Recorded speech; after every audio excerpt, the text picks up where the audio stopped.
आपल्याला जाती दूर कराव्या लागतील, तुम्हाला या लोकांना जवळ घ्यावं लागेल, हे काम तुमच्यापासून सुरू करावं लागेल आणि तेव्हा कुठे हे जे जातीवाद आहे हा दूर होणार आहे.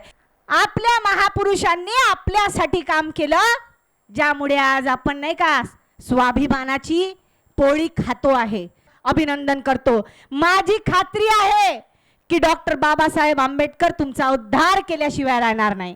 इतकंच नव्हे तर हे एक दिवस समस्त भारताचे पुढारी बनतील अशी माझी मनोदेवता मला सांगते. भारतातील जाती प्रथा, त्याची संरचना, त्याचा विकास, त्याची उत्पत्ती आणि त्याचा विकास याच्यावर डॉक्टर बाबासाहेब आंबेडकरांनी अमेरिकेमध्ये जाऊन शोध निबंध लिहिलेला आहे. फुले शाहू आंबेडकर हे नाव घेतल्याशिवाय होत नाही.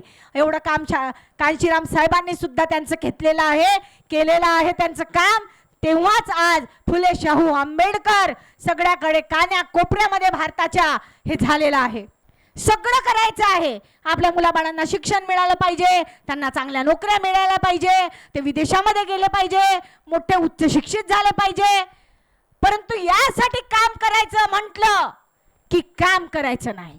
आज आपण छत्रपती शाहूजी महाराज यांच्या 152व्या जयंती निमित्तानं इथं एकत्रित झालेलो आहे. आणि यापूर्वी ही आजची आपली 8वी विद्यार्थी परिषद आहे. आणि यापूर्वी ज्या आपल्या विद्यार्थी परिषदा झाल्या त्यामध्ये आपण पहिल्यांदा नागपूरमध्ये 150वी जी जयंती होती त्यावेळेस आपण 10 दिवस संपूर्ण नागपूरभर म्हणजे ग्रामीण असो किंवा सिटी असो ते पिंजून काढलं होतं. आणि शाहू जयंती आपण मोठ्या प्रमाणामध्ये मनवली होती. त्यानंतर दुसऱ्या वर्षी आपण जवळपास 2 महिने म्हणजे नाही 15 दिवस 15 कार्यक्रम असं ठरवलं होतं. आणि त्यामध्ये सुद्धा आपण 16 दिवस आणि 26 कार्यक्रम छत्रपती शाहूजी महाराज यांच्या जन्मदिनानिमित्त पूर्ण नागपूरभर केले होते. आणि त्यानंतर मग आपण ही विद्यार्थी परिषद ठेवली होती. यावर्षी कारण की आपण बहुजन परिषद नुकतीच मे महिन्यामध्ये केलेली आहे आणि 2 महिने आत्ताच आपले जे संचालक होते त्यांनी सांगितलं, सूत्रसंचालन करणाऱ्यांनी, की आपण जवळपास 450 सभा आणि नुक्कड सभा मिळून हे केलेलं आहे. परत जवळपास कितीतरी आपण तालुके फिरलेलो आहे. जिल्हे तर पूर्ण टोटल 36 जिल्हे आपण कव्हर केलेले आहेत.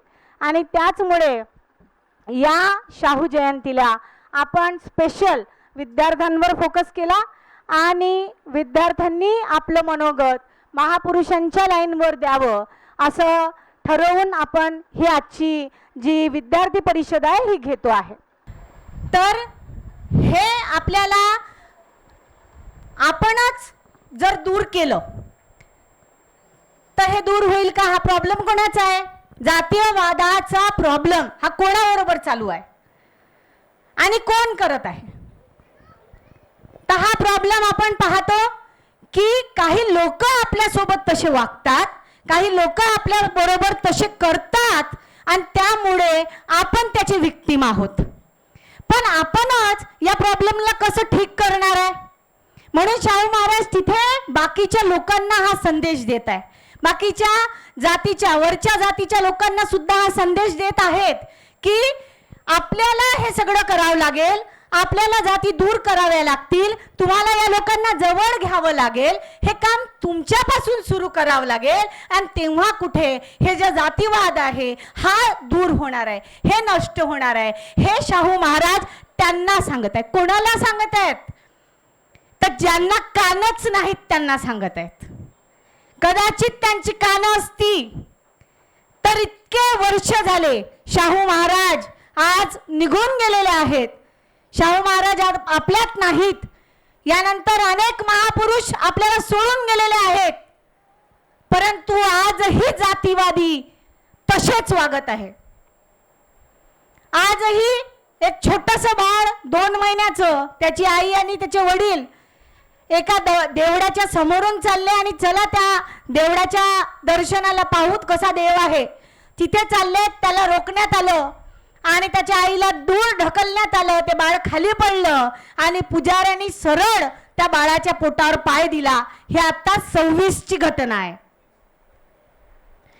आताच एक मुलगी आपल्या भावासाठी रडते आहे, कारण तो भाऊ आणि त्याचा एक मित्र तो त्या देवळात जातो आणि पुजारी त्याला बेदम मारहाण करतात. जोपर्यंत तो मरत नाही तोपर्यंत त्याची मारहाण होत आहे. हे 26चं प्रकरण चालू आहे. आणि एकीकडे डॉक्टर बाबासाहेब आंबेडकरांनी आपल्याला शिक्षण दिलं. काही लोक शिकली पण काही लोक अजूनही शिकले नाही. आणि त्या अशिक्षित लोकांपैकी काही लोकांची नाव भीमराव आहेत. असाच एक भीमराव कांबळे नावाचा व्यक्ती आहे जो 3 वर्षाच्या मुलीवर बलात्कारही करतो.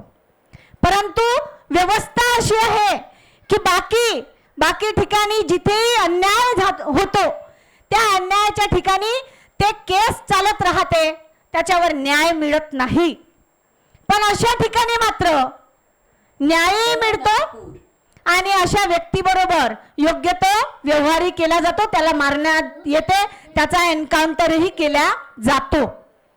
हे आपण लोकांनी समजून घेतलं पाहिजे की शाहू महाराज जे ओरडून ओरडून तिथे सांगत आहेत, हे भाषण होतं शाहू महाराजांचं. ते सांगून राहिले, लोकांना समजून सांगत आहेत. परंतु आजही ते लोक, त्यांचे वंशज, त्या काळापासूनचे ज्या लोकांनी आपल्याला रस्त्यावर चालू दिलं नाही, ज्या लोकांनी सांगितलं की देवादिनाम जगत सर्वम, मंत्रादिनाम देवता तम मंत्रम ब्राह्मणादिनाम, आणि ब्राह्मण नामचा देवता. सगळं हे जे जग आहे हे सगळं कोणाच्या हातात आहे? तर हे सगळं त्यांनी पूर्ण त्याचा निष्कर्ष काढला की हे सगळं ब्राह्मणाच्या हातात आहे. आणि सगळं जे चालवाल हा ब्राह्मणच चालवेल. आणि आपल्या डोक्यामध्ये असं फिट करून ठेवलं की आपण काहीच करू शकत नाही. आपण अस्पृश्य जे आहोत, आपण एकदम नाही का निठल्ले आहोत, निकम्मे आहोत का आपण काहीच करू शकत नाही. आपल्यातला एक व्यक्ती करू शकतो, पण आपल्यातले एवढे लोक जे एकत्रित होऊ शकतात, जे संघटन बनवू शकतात, ते काहीच करू शकत नाही. असं आपल्या डोक्यामध्ये फिट केलं आहे, त्याच्यामुळे आपण काही करू शकत नाहीये. कारण आपल्याला माहित आहे आपण करायला जाऊ तर आपला खून होईल, आपण करायला जाऊ तर आपल्याला मारून टाकतील, आपल्या घरावर काहीतरी कोणता तरी नाही का हत्याकांड घडवून आणतील. आणि या भीतीने आपण घराच्या बाहेरच निघत नाही. या भीतीने आपण डॉक्टर बाबासाहेब आंबेडकरांचं राहिलेलं कामही पूर्ण करत नाही. शाहू महाराजांनी डॉक्टर बाबासाहेब आंबेडकरांना त्यावेळेस, जेव्हा शाहू महाराज राजे होते आणि बाबासाहेब तेव्हा शिक्षण घेत होते, तेव्हा शिक्षण घेत असताना जेव्हा ते वापस आले आणि 1920ची माणगावची परिषद, जे दक्षिण भारतीय बहिष्कृत वर्ग परिषद होती, आणि या परिषदेला बाबासाहेबांना अध्यक्ष बनवलं. त्यावेळेस लोक काय म्हणत आहेत? त्याही वेळेस आपल्या लोकांच्या संघटना असतील, महारांच्या संघटना होत्या, त्यावेळेस काय म्हणत आहेत लोक? की बाट्या लोकांचा अध्यक्ष आहे. बाबासाहेबांना म्हणत आहेत बाट्या लोकांचा अध्यक्ष आहे. महाराजांना काय म्हणत आहे? हा धेड़ों का राजा है, ये धेड़ों का राजा है. आपल्या महापुरुषांनी आपल्यासाठी काम केलं, ज्यामुळे आज आपण नाही का स्वाभिमानाची पोळी खातो आहे, स्वाभिमानाची भाजी पोळी, आणि शिक्षण घेतो आहे, नोकऱ्या घेतो आहे, त्याचा बेनिफिट घेतो आहे, नवीन कपडे लत्ते, हे सगळं, हा सगळा आनंद लुटवतो आहे. हे सगळं त्या महापुरुषांनी केलेल्या संघर्षामुळे. त्यांना काय ऐकावं लागलं? धेड़ों का राजा, बाट्याचा अध्यक्ष, बाट्याचा अध्यक्ष. अशा पद्धतीच्या शिव्या, अशा पद्धतीचे घाणेरडे शब्द त्यांना ऐकावे लागले. पण शाहू महाराज थांबले नाही. शाहू महाराजांनी त्या दिवशी सभा घेतली, ती माणगाव सभा, आणि तिथे सांगतात लोकांना संबोधून की हे माझ्या राज्यातील प्रजाजन हो, तुम्ही तुमचा खरा पुढारी शोधून काढलात, याबद्दल मी तुमचे अंतःकरणपूर्वक अभिनंदन करतो. माझी खात्री आहे की डॉक्टर बाबासाहेब आंबेडकर तुमचा उद्धार केल्याशिवाय राहणार नाही. इतकंच नव्हे तर हे एक दिवस समस्त भारताचे पुढारी बनतील अशी माझी मनोदेवता मला सांगते. असं सांगताना डॉक्टर बाबासाहेब आंबेडकरांच्या खांद्यावर किती मोठी जबाबदारी त्या दिवशी शाहू महाराजांनी टाकली. एवढी मोठी जबाबदारी टाकली तर त्यांनी पार पाडली का हो? तर आपल्याला दिसते की डॉक्टर बाबासाहेब आंबेडकरांना जेव्हा त्यांनी अघोषित सांगितलं होतं की हे तुमचे पुढारी आहे, पुढारी कसे असायला पाहिजे हेही त्यांनी सांगितलं होतं. एक पत्र आहे, हा अस्पृश्य शब्द मला अगदीच आवडत नाही, हा कोणी ठेवला हा मला माहीत नाही. ते त्याच्याबद्दल काय म्हणायचं ते तिथे सांगतात की याच्या ऐवजी हा सोमवंशीय शब्द तरी बरा वाटतो, पण अस्पृश्य शब्द बोलू नये. हा अस्पृश्य शब्द जो आहे हा शब्द काढून टाकला पाहिजे, कारण कोणत्याही म्हणजे कुठल्याही जाती धर्मामध्ये हा शब्दच नाही. मग हा शब्द या अस्पृश्य लोकांना का म्हणावं असं या पत्रामध्ये हे शिवतरकरला जे शिवतरकर मास्तर होते त्यांना लिहिलेलं पत्र आहे. आणि त्याच्यामध्ये सुद्धा त्यांनी तो उल्लेख केलेला आहे की पुढारी कोणाला म्हणावं. आणि ते जे भाषण मानगाव परिषदेला त्यांनी दिलं त्याच्यामध्येही शाहू महाराज सांगतात की पुढारी कोणाला म्हणावं. मग याच्यात म्हणतात, याच्यात डिटेलमध्ये सांगतात की एखाद्या हरणाचा जो कळप आहे तर त्या हरणाच्या कळपामध्ये हरणच पुढारी पाहिजे. एखाद्या डुकराचा कळप आहे तर त्याच्यात हरणाचा पुढारी होणार नाही आणि हरणाच्या कळपामध्ये डुकराचा पुढारी होणार नाही.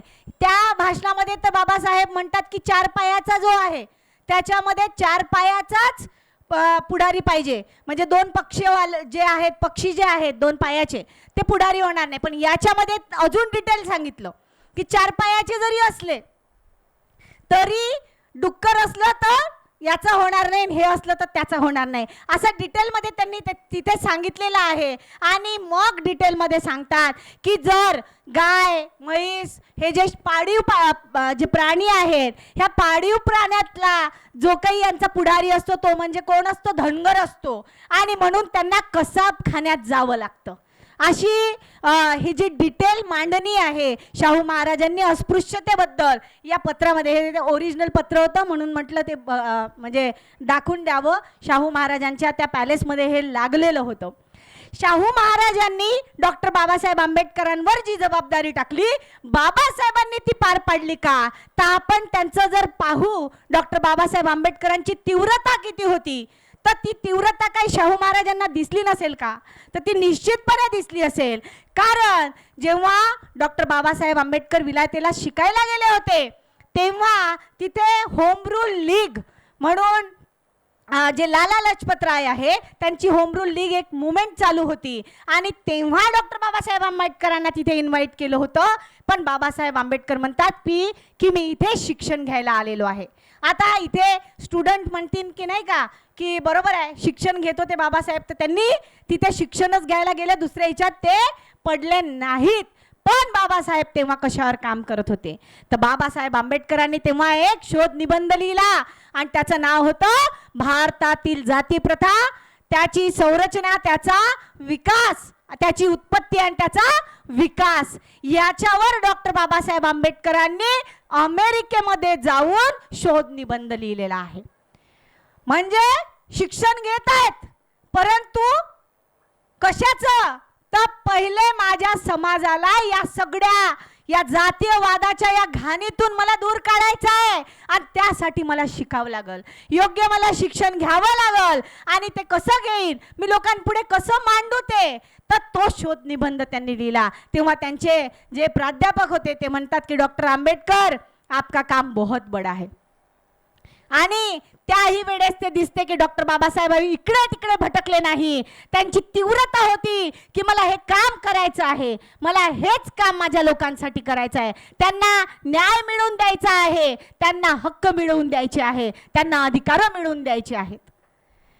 डॉक्टर बाबासाहेब आंबेडकरांनी तीच कास धरत आपल्याला पुढे दिसते की माणगाव परिषद झाली आणि माणगाव परिषदेच्या नंतर जेव्हा मे 30 आणि 31 मेला शाहू महाराजही त्या परिषदेचे अध्यक्ष होते. शाहू महाराजांना अध्यक्ष म्हणून त्यांनी ठेवलं होतं आणि डॉक्टर बाबासाहेब आंबेडकरांनी अपेक्षा केली की त्यांनी यावं. आता शाहू महाराजांची जी मुलगी होती अक्कासाहेब, तिची तब्येत फार खराब होती. त्याच्यामुळे शाहू महाराजांनी सांगितलं, पत्रांनी कळवलं की माझं येणं होणार नाही. आता इथे आपण समजून घेऊ की शाहू महाराजांच्या मुलीला काही सर्दी खोकला ताप तर नसेल की मी येऊ शकत नाही असं त्यांनी कळवलं. काहीतरी गंभीरच रोग असेल, काहीतरी गंभीर मरणाजोगा रोग असेल आणि म्हणूनच त्यांनी ते कळवलं की मी येऊ शकणार नाही. मग तिथे डॉक्टर बाबासाहेब आंबेडकर त्यांच्याकडून काय अपेक्षा करतात? आपण कोणाकडून केव्हा अपेक्षा करत असतो? जेव्हा आपण तसं वागतो तेव्हाच आपण दुसऱ्याकडून अपेक्षा करू शकतो, नाहीतर आपल्याला तो हक्क नाही.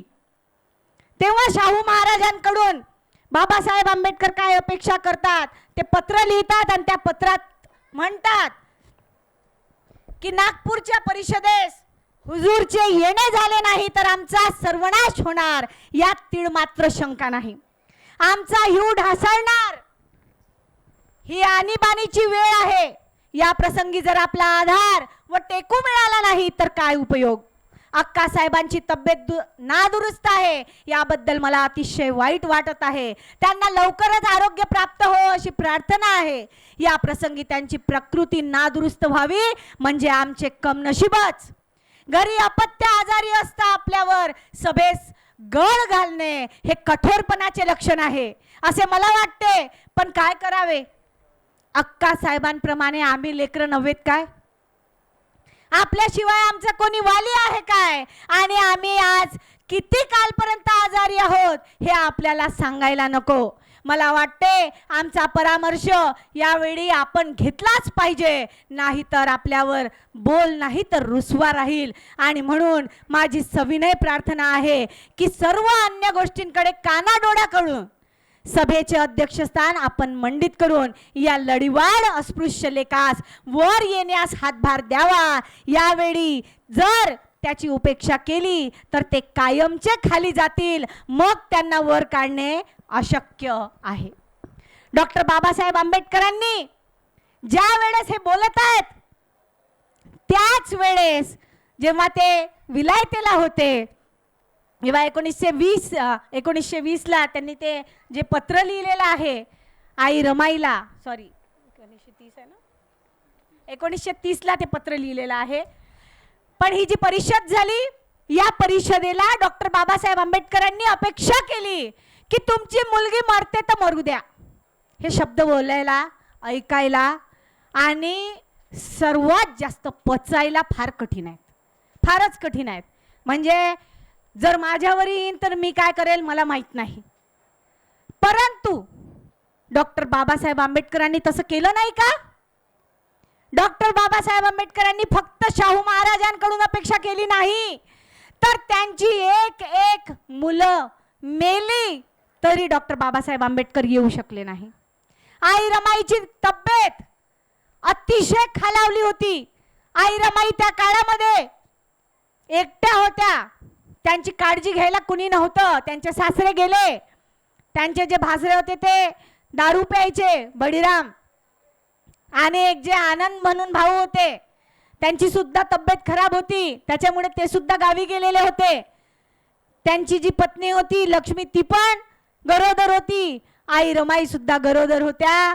आणि अशा परिस्थितीमध्ये निव्वळ 2 वेळच्या खाण्यासाठी म्हणून त्यांना रस्त्यावरची कामं करावी लागली, शेण गौरा थापावे लागल्या आणि ते सुद्धा लपून लपून करावं लागलं. कारण माझ्या नवऱ्याचं एवढं मोठं नाव आहे, विलायतेला गेलेले आहे, शिक्षण घेत आहेत, आणि जर मी कोणाला दिसेल तर काय होईल, माझ्या नवऱ्याची किंमत राहील का, हा विचार आई रमाई त्यावेळेस करतात. म्हणून लपून छुपून त्या गौऱ्या वेचायला जातात, या कामाला जातात, पण कधी किरकिर करत नाहीत. तर त्यांनी डॉक्टर बाबासाहेब आंबेडकरांनी पण माघार घेतली नाही. त्यांनी फक्त शाहू महाराजांकडून अपेक्षा नाही केली, तर त्यांनी स्वतःही ते काम केलेलं आहे. त्यानंतर हीच तीव्रता त्यांची आपल्याला दिसते की जेव्हा ते बडोद्याला शिक्षण घेत होते, बडोद्याला जेव्हा ते नोकरीसाठी आले आणि शिक्षण कंप्लीट केलं आणि त्यांनी 10 वर्षासाठी बडोदा संस्थानाकडून, जे सयाजीराव गायकवाड आहेत त्यांच्याकडून, जसं आपण म्हणू शकतो स्कॉलरशिप सारखं एक लोनच घेतलेलं होतं आणि तिथे ते पैसे दिल्यानंतर मग तुम्हाला ते वापस इथे बडोदा संस्थानामध्ये तो जॉब करायचा आहे असं ठरलं. पण जेव्हा बाबासाहेब जातात, आता विद्वान व्यक्ती आहे डॉक्टर बाबासाहेब आंबेडकर, भारतातून तिकडे गेले, विदेशात गेले, शिक्षण कंप्लीट झालं तिथे आणि तिथून वापस आले. वापस आल्यानंतर काय व्हॅल्यू राहायला पाहिजे अशा व्यक्तीची? आज विद्यार्थ्यांना वाटत असेल नाही का, काही लोकांना भरपूर वाटते की आता मी ग्रॅज्युएशन झालेलं आहे, पोस्ट ग्रॅज्युएशन झालेलं आहे, त्याच्यानंतर मी आता PhD झालेली आहे, माझी मोठी डिग्री झालेली आहे कोणती तरी, किंवा मोठा जॉब आहे, आता मी परिपूर्ण झालेलो आहे. पण डॉक्टर बाबासाहेब आंबेडकरांचा फोटो आहे इथे, एकदा त्यांच्याकडे नजर द्या आणि बघा की त्या काळामध्ये जेव्हा त्यांच्या घरामध्ये राहायला खायला 2 वेळचं अन्न नाही असा व्यक्ती त्या तिथे विदेशामध्ये जातो, विलायतेला जातो आणि विलायतेला गेल्यानंतर तिथे जाऊन सुद्धा जेव्हा शिक्षण घेऊन वापस येतो तेव्हा त्यांची किंमत नाही या देशामध्ये, त्यांची किंमत नाही. आणि मग इथे आल्यानंतर त्यांना कोणी ऑटोमध्ये बसवायला तयार नाही, कोणी रिक्षामध्ये बसवायला तयार नाही, कोणी त्यांना रूम द्यायला सुद्धा तयार नाही, कोणी त्यांना जागा द्यायला सुद्धा तयार नाही. अशा परिस्थितीमध्ये डॉक्टर बाबासाहेब आंबेडकर जे कधीच खोटे बोलले नसतील, त्यांना त्यावेळेस खोटं बोलावं लागलं की मी पारसी आहो आणि त्या पारसी धर्मशाळेमध्ये तिथे राहावं लागलं. तिथेही ते जास्त दिवस राहू शकले नाही, कारण त्या पारसी लोकांना माहीत पडलं की हा काही आपल्या जातीचा नाही. आणि एक दिवस मोठ्या मोठ्या लाठ्या काट्या घेऊन ते लोक डॉक्टर बाबासाहेब आंबेडकरांच्या रूमकडे आले. डॉक्टर बाबासाहेब आंबेडकर घाबरले की आता मला हे काढल्याशिवाय राहत नाही. ते म्हणाले की मला एक वेळ द्या, एक दिवस द्या, मी जागा पाहतो, वेळ पाहतो. पण त्यांनी तसं केलं नाही. त्यांचं सामान सरळ सरळ बाहेर काढलं. बाबासाहेब बाहेर निघाले आणि बाहेर निघाल्यानंतर अक्षरशः 2-3 मित्रांकडे फोन केले, त्यांना विचारलं, पण त्यांनी अशी कारणं दिली आणि ते बोलले की आमच्या घरात तुम्ही राहू शकणार नाही. तेव्हा बाबासाहेब एका झाडाखाली बसले आणि अक्षरशः ढसाढसा रडायला लागले. बाबासाहेब म्हणतात की मी माझ्या या अस्पृश्य लोकांना जर त्यांचे हक्क आणि अधिकार मिळवून देऊ शकलो नाही तर बंदुकीची गोळी खाऊन घेणंच आनंदाचं समजेल. म्हणजे त्यांना मरून जाणं पसंत आहे. जर मी काम नाही करू शकलो तर मी मरून जाईल, असं जगणं मला पसंत नाही. आणि आज लोक काय सांगतात आपल्याला की जास्त काम करू नका. जास्त काम केलं तर काय होईल? तर तब्येत खराब होईल. जास्त काम केलं तर काय होईल? तर घराकडे दुर्लक्ष होईल, मुलाबाळांच्या अभ्यासाकडे दुर्लक्ष होईल. अरे आपल्याला सगळं मिळालंच त्यांच्यामुळे आहे. आपल्याला हे शिक्षणच त्यांच्यामुळे मिळालेलं आहे. आपल्याला हे घर मिळालं आहे, ही गाडी, हा पैसा, हे सगळं त्यांचं देणं आहे, डॉक्टर बाबासाहेब आंबेडकरांचं. आणि आज आपण म्हणतो की काम करू नका. आज आपण म्हणू की काम करायचं नाही कारण तब्येता खराब होतात. तर मला हे म्हणायचं आहे की शाहू महाराज फक्त 48 वर्ष जगले आहे. फक्त 48 वर्ष जगले आणि त्या 48 वर्षातही त्यांनी 20 वर्षाचे होते तेव्हा त्यांच्या हातामध्ये ही सूत्र आली. ह्या सरकारची सूत्र त्यांनी हातात घेतली आणि फक्त विचार करू आपण की किती वर्ष काम केलं असेल.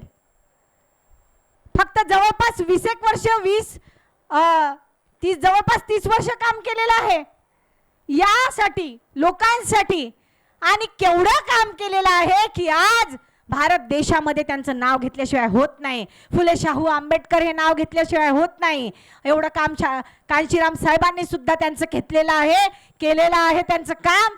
तेव्हाच आज फुले शाहू आंबेडकर सगळ्याकडे कान्या कोपऱ्यामध्ये भारताच्या हे झालेलं आहे. आज आपण पाहू शकतो की डॉक्टर बाबासाहेब आंबेडकरांच्या या संघर्षामुळे ही जी आज मुलं आपल्याला इथे बोलून गेलेली आहे, आज ही मुलं उद्या मोठी होतील आणि उद्या जर त्यांनी परत जसं त्या काळामध्ये डॉक्टर बाबासाहेब आंबेडकरांनी 31 मुलं पाठवली होती विदेशामध्ये आणि वापस आले आणि मग आपल्या घराकडे आपली गाडी, आपला बंगला, आपले मुलं, आपले लेकरं ह्याचकडे पाहत राहिले, तेव्हा आपण डॉक्टर बाबासाहेब आंबेडकर एका भाषणामध्ये सांगतही आहे की हे जे मुलं आहेत ना इथं जे शिकवताय आपण यांच्याकडून एक बॉन्ड लिहून घ्या, यांच्याकडून बॉन्ड लिहून घ्या, प्रतिज्ञा लिहून घ्या की मी हे असं करीन, मी हे असं करणार नाही. डॉक्टर बाबासाहेब आंबेडकरांनी त्या काळामध्ये सिद्धार्थ कॉलेजचं ते भाषण आहे त्याच्यामध्ये लिहून घेतलेलं आहे. आपण काय करावं? आज जेवढे विद्यार्थी इथे आहेत यांना का आत्तापासून बनवणं चालू आहे? कारण डॉक्टर बाबासाहेब आंबेडकरांनी सांगितलं होतं त्यांच्या भाषणामध्ये की जेव्हा एखादी महिला गरोदर असते, जेव्हा एखादी आपली अस्पृश्य महिला गरोदर असते तेव्हा ती काय विचार करते की एखाद्या झाडूवाल्याची जागा कुठे खाली दिसते का, आणि एखादी स्पृश्य महिला जर गरोदर असली तर ती काय विचार करते की एखाद्या हायकोर्टाच्या जजची जागा खाली आहे का. ही जी तफावत आहे विचारांमध्ये, जी तफावत आहे विचारांमध्ये, जे बदल आहेत हे कोणामुळे आहेत? आज आपण विचारच करू शकत नव्हतो, आपण फक्त झाडूवाल्याचाच विचार करू शकत होतो. पण आज इथं आलेला प्रत्येक विद्यार्थी कोणी IAS सांगतो, कोणी IPS सांगतो, कोणी जज सांगतो, कोणी CA सांगतो, कोणी काय सांगतो. हा सगळा जो कॉन्फिडन्स आहे, ही सगळी जी हिम्मत आहे, ही सगळी आपल्याला फुले शाहू आंबेडकर आणि कांशीरामजी साहेब यांनी केलेल्या या संघर्षाचा नतीजा आहे. नाहीतर आपली आज काय दैना राहिली असती ते हे आपल्याला आपल्या पूर्वजांच्या याच्यावरून दिसतेच आहे.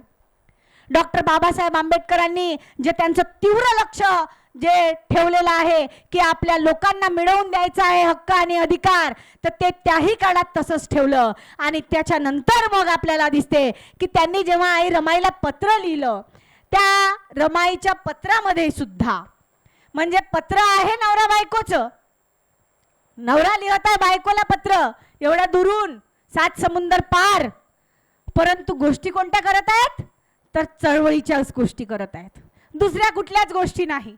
आणि त्या गोष्टी आजही आपल्या महत्त्वाच्या आहेत. ते लिहितात, आपल्या पत्नीला लिहितात की रमा हे आपल्या सगळ्यांसाठी फार महत्त्वाचं आहे. रमा, वैभव, श्रीमंती या गोष्टी निरर्थक आहेत. तू अवतीभवती पाहत आहेसच. माणसं अशाच गोष्टींच्या सारखी मागं लागलेली असतात. त्यांची जीवनं जिथून सुरू होतात तिथंच थांबलेली असतात. या लोकांचे आयुष्य जागा बदलत नाहीत. आपल्याला असं जगून चालायचं नाही रमा. आपल्याजवळ दुःखाशिवाय दुसरं काहीच नाही. दरिद्र, गरिबी यांच्याशिवाय आपल्याला सोबत नाही. अडचणी, संकट आपल्याला सोडित नाही. अपमान, छळ, अवहेलना या गोष्टी आपल्याला सावलीसारख्या जखडलेल्या आहेत. मागे अंधारच आहे, दुःखाचे समुद्रच आहे.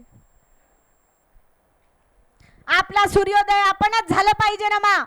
आपला मार्ग आपणच झालं पाहिजे. त्या मार्गावर दिव्यांची ओढ आपणच झालं पाहिजे. त्या मार्गावर जिद्दीचा प्रवास आपणच झालं पाहिजे. आपणाला दुनिया नाही, आपली दुनिया आपणच निर्माण केली पाहिजे. आणि ते म्हणतात की यशवंताला खूप अभ्यास करायला लाव. तर डॉक्टर बाबासाहेब आंबेडकर सगळ्या महिलांना सांगत आहेत की आपल्या मुलांना अभ्यास करायला लावा, त्यांना ग्रंथाचा छळ लावा, त्यांना ग्रंथ वाचन, त्यांना पुस्तकं वाचन, हे सगळं याची आवड निर्माण करा. तर हे सगळं आपल्यासाठी आहे.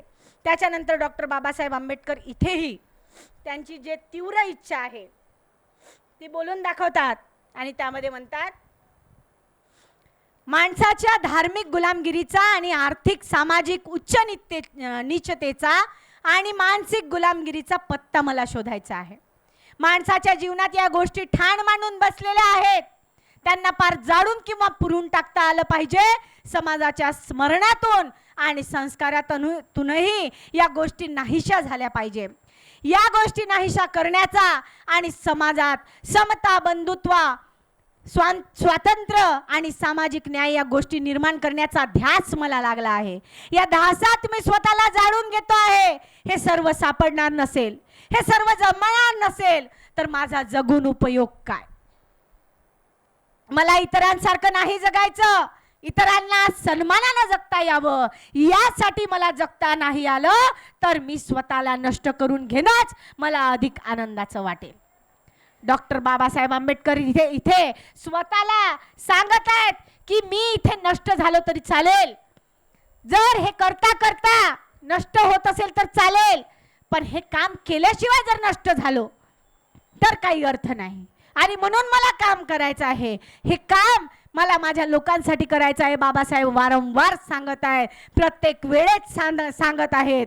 आणि यानंतर सुद्धा डॉक्टर बाबासाहेब आंबेडकर जेव्हा शेवटच्या क्षणाला म्हणजे नानकचंद रत्तूंबरोबर जेव्हा ते बोलतात की नानक, मला असा एकही व्यक्ती दिसत नाही जो हे काम पुढे नेईल. आजही मला माझ्या लोकांपुढे हे जे लोक आहेत फारच नालायक निघालेले आहेत असं डॉक्टर बाबासाहेब आंबेडकर म्हणाले. नालायक म्हणाले आपल्याला का?